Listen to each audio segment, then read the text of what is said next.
مکہ کے مشرکین یہی بار بار کہتے تھے کہ اگر اللہ تعالیٰ نے نبی ہی بنانا ہوتا تو مکہ کے کسی سردار کو بنا دیتے جس سے اسلام تیزی سے پھیلتا۔ اللہ تعالیٰ نے نبی بنانے کے لیے صرف ایک یتیم کو کیوں چنا؟ بسم اللہ الرحمن الرحیم۔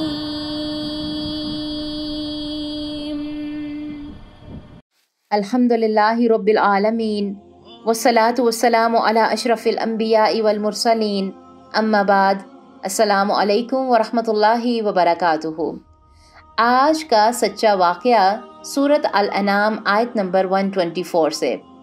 اللہ تعالیٰ کے نبی حضرت محمد صلی اللہ علیہ وآلہ وسلم آخری نبی الزمان کا خاندان۔ اگر آپ نے ابھی تک ہمارا چینل سبسکرائب نہیں کیا تو پلیز سبسکرائب کر دیں اور بیل آئیکن پہ کلک کر دیں تاکہ ہماری ہر آنے والی ویڈیو آپ تک پہنچ سکے۔ جزاک اللہ خیر۔ اللہ تعالیٰ فرماتے ہیں، اور جب ان کو کوئی آیت پہنچتی ہے تو یوں کہتے ہیں کہ ہم ہرگز ایمان نہ لائیں گے جب تک کہ ہم کو بھی ایسی چیزیں نہ دی جائیں جو اللہ تعالیٰ کے رسولوں کو دی جاتی ہیں۔ اس موقع کو تو اللہ ہی خوب جانتا ہے کہ کس سے منصب نبوت سے سرفراز کرے گا۔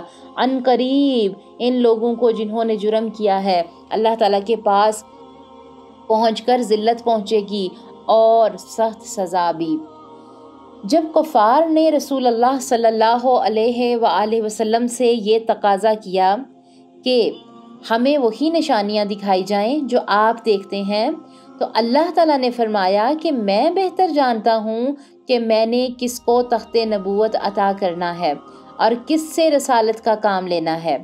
مکہ کے مشرکین یہی بار بار کہتے تھے کہ اگر اللہ تعالیٰ نے نبی ہی بنانا ہوتا تو مکہ کے کسی سردار کو بنا دیتے جس سے اسلام تیزی سے پھیلتا۔ اللہ تعالیٰ نے نبی بنانے کے لیے صرف ایک یتیم کو کیوں چنا جو نہ ہی رئیس ہے، نہ ہی سردار ہے، نہ ہی اس کے پاس دولت ہے؟ مگر جب رسول اللہ صلی اللہ علیہ وآلہ وسلم کی صداقت کی بات ہوتی تو کفار بھی اس پر گواہی دیتے کہ آپ صادق ہیں اور آپ امین ہیں، حتیٰ کہ ابو سفیان کو شاہ روم ہرقل کے دربار میں تسلیم کرنا پڑا کہ آپ کا خاندان اعلیٰ ہے اور آپ ہمیشہ سچ بولتے ہیں۔ جب ہرقل نے آپ کی صداقت اور سچ بولنے کا سنا تو آپ کی نبوت کو تسلیم کر لیا۔ حدیث کا خلاصہ ہے، نبی آخر الزمان حضرت محمد صلی اللہ علیہ وآلہ وسلم نے فرمایا، اولاد ابراہیم میں اللہ تعالیٰ نے حضرت اسماعیل کو پسند فرمایا اور اولاد اسماعیل میں بنو کنانہ کو پسند فرمایا، بنو کنانہ میں قریش کو پسند فرمایا اور بنو قریش میں بنو ہاشم کو پسند فرمایا اور بنو ہاشم سے مجھے پسند فرمایا۔ پھر آپ نے فرمایا کہ سب سے بہتر زمانہ میں اللہ تعالیٰ نے مجھے نبوت دی۔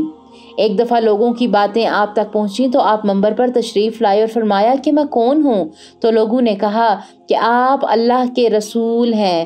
آپ نے فرمایا کہ میں محمد صلی اللہ علیہ وآلہ وسلم ہوں اور عبداللہ بن عبد المطلب ہوں۔ اللہ تعالیٰ نے تمام مخلوق سے مجھے بہتر بنایا ہے۔ بے شک یہ ہمارا ایمان ہے۔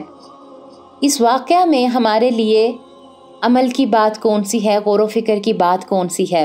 یعنی کہ کچھ لوگ بہت معجزات مانگتے ہیں۔ اللہ سبحانہ و تعالیٰ کا ایک پلان ہوتا ہے کہ لوگ چاہتے ہیں کہ اللہ ہم پر بھی نوازشیں کرے، ہم دین کی طرف آئیں، دین کے کام کریں۔ اللہ فیصلہ کرتا ہے کہ میں نے اپنے دین کا کام کس سے لینا ہے۔ اللہ تڑپ دیکھتا ہے۔ اپنے ارد گرد دیکھیں، کئی طرح کے معصوم لوگ، دبلے پتلے لوگ، کمزور لوگ، لیکن کبھی غور کریں کہ کس طرح سے وہ بھاگ کر دین کا کام کر رہے ہوتے ہیں۔ تو کیا اللہ تعالیٰ ان کی محنتوں کو ضائع کر دیں گے؟ تو ہرگز نہیں۔ اللہ اپنے دین کے کام کے لیے صرف مخلص لوگوں کو چنتے ہیں۔ اللہ کے نبی کا دور ہو یا پھر آج کا دور، حق اور باطل کی جنگ جاری ہے۔ ابو لہب کے پاس بہت دولت تھی، ابو جہل کے پاس سرداری تھی، لیکن انجام کیا ہوا؟ بدر کے کنویں میں گرائے گئے اور آخرت کا عذاب تو بہت شدید ہوگا۔ اللہ تعالیٰ سے دعا ہے کہ ہمیں دشمن اسلام سے اپنی پناہ میں رکھیں اور ہمیں غور و فکر کی توفیق عطا فرمائے، آمین۔ سبحان ربک رب العزت عما یصفون وسلام علی المرسلین والحمد للہ رب العالمین۔ السلام علیکم ورحمۃ اللہ وبرکاتہ۔ وہ تمام ہمارے پیارے سسٹرز جنہوں نے ابھی تک ہمارے چینل کو سبسکرائب نہیں کیا ہے وہ ہمارے چینل کو سبسکرائب ضرور کر دیں۔ کمنٹ باکس میں جا کر ہمیں اپنی رائے کا اظہار ضرور کیا کریں۔ اس سے کیا ہوتا ہے کہ ہماری پیچھے جتنی بھی ٹیم ہوتی ہے اس کو بہت خوشی ہوتی ہے، کام کرنے میں آسانی ہوتی ہے، اور اس سے ہم خود بھی موٹیویٹ ہوتے ہیں کام کو لے کے، چیزوں کو لے کے۔ اللہ تعالیٰ آپ سب کو جزائے خیر عطا فرمائے، آمین۔